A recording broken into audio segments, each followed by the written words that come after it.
And our next speaker really knows how to bring out awe and wonder through his work. In fact, I think he might want to have those two words printed on his business card. He is the founding director of the Event Horizon Telescope Project, and as some of you are probably aware, led the international team that took the first images of a black hole. He's here to tell us about his most recent work. Please welcome Shep Doeleman.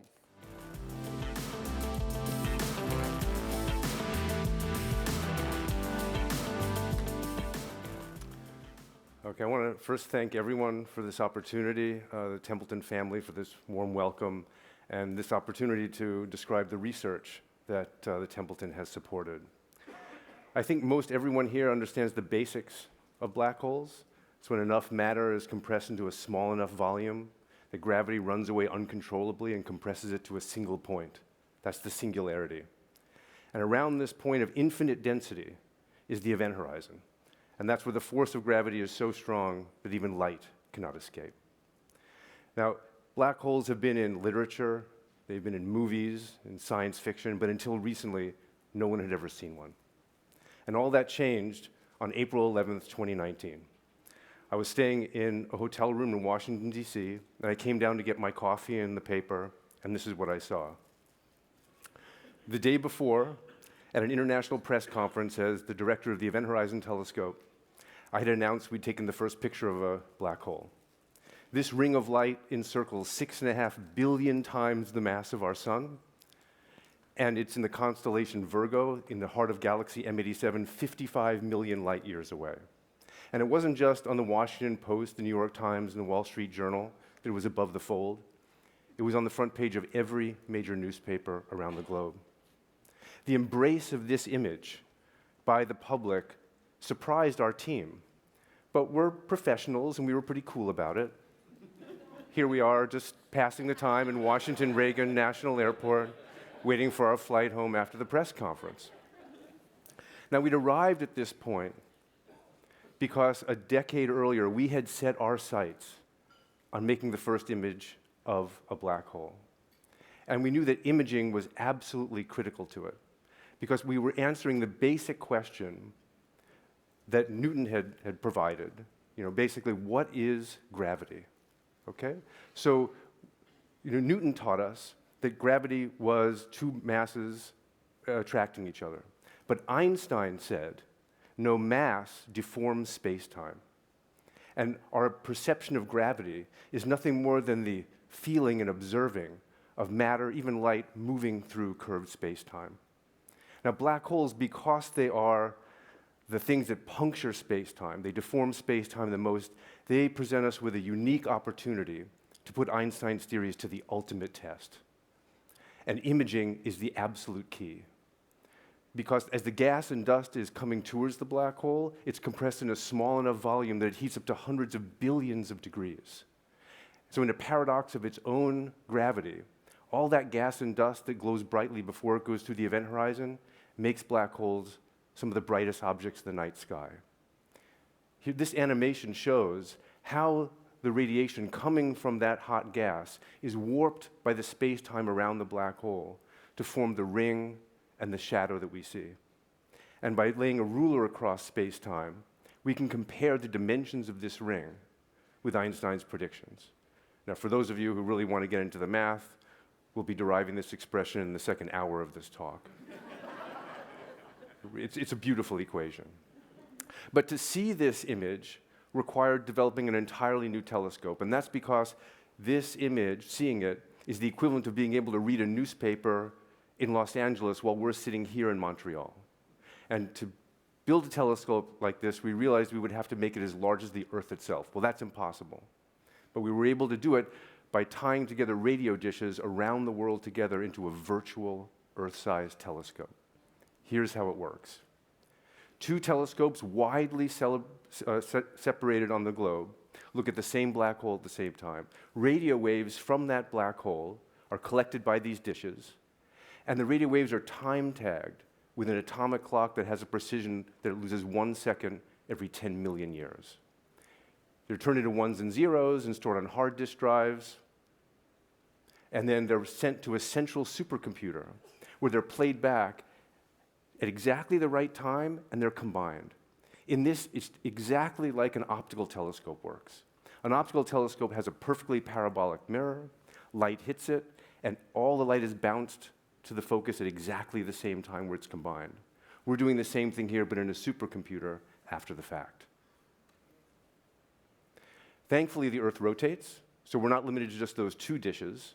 And over the night of observing, every pair of telescopes, which gives us essentially one silvered point on this Earth-sized virtual dish, can be collected. And on the right, you see over a nighttime of observing all the blue traces. And these essentially show the silvery bits of the Earth-sized virtual lens. And when we have enough filled in, then we can make images.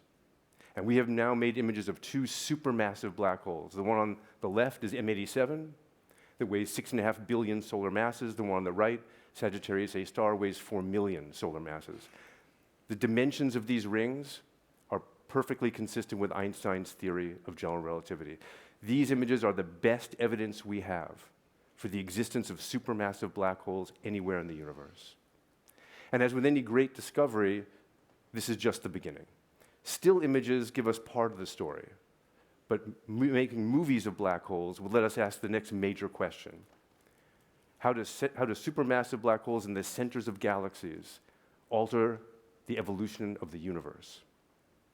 And let me show you what I mean.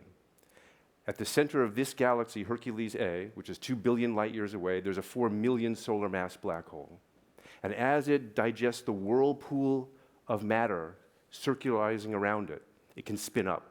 And magnetic fields dragged in with that gas flail around, and they can accelerate charged particles to near light speeds from the north and south pole of this black hole.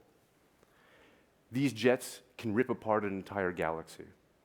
Here we only see the optical light, but if you put on radio goggles, this is what you see. Oppositely directed jets from the center of this galaxy, streaming over 1 million light years across. The energy content in these lobes is 3 billion supernovae, 3 billion stars exploding. Now, if that doesn't knock your socks off, I suggest your socks are on too tightly. And to understand this phenomenon, to see how these are being energized by the black hole, we need to get dynamical information on the scale of the event horizon close in. We need to make movies.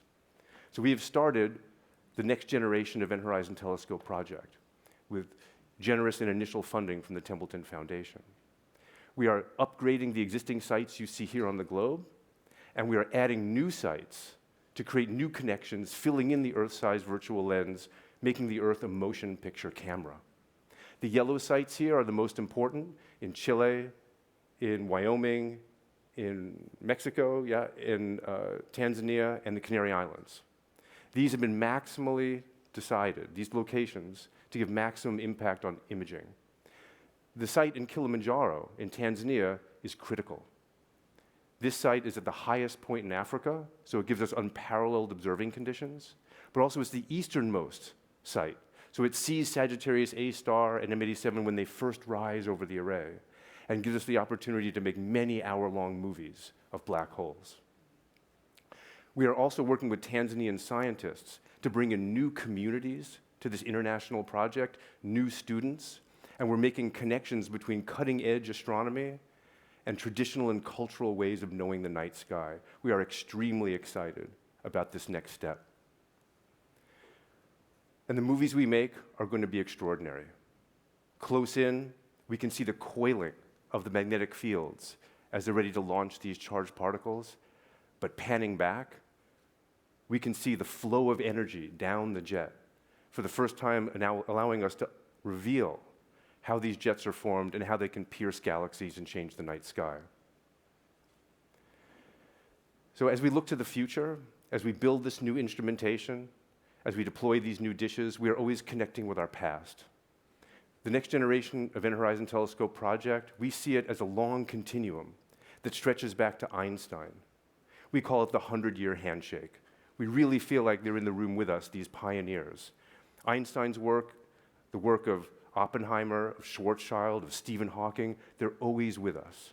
And as we make progress, we're mindful that we are laying the foundation for all the scientists who will come in the years to follow. Sir John himself referred to these objects as signposts of the infinite, connections of our aspirations as humanity to understand our place in the universe. We often wonder what it would be like to talk with these luminaries about these results, to sit with Einstein, to sit with Sir John, and get their reaction to this. I really feel, I suspect, they would be as tickled and as excited as we are. So this pin that I'm wearing has the black hole image on it, the first one we ever made. They're all around you here, so please feel free to pick one up. They're heavy. When we look at this image, we recall the work it took to make it, and that it was an incredibly inspiring experience. When you wear this image with this pin, I really hope that you appreciate that we are turning science fiction into science fact, and that you will be inspired by it too. Thank you.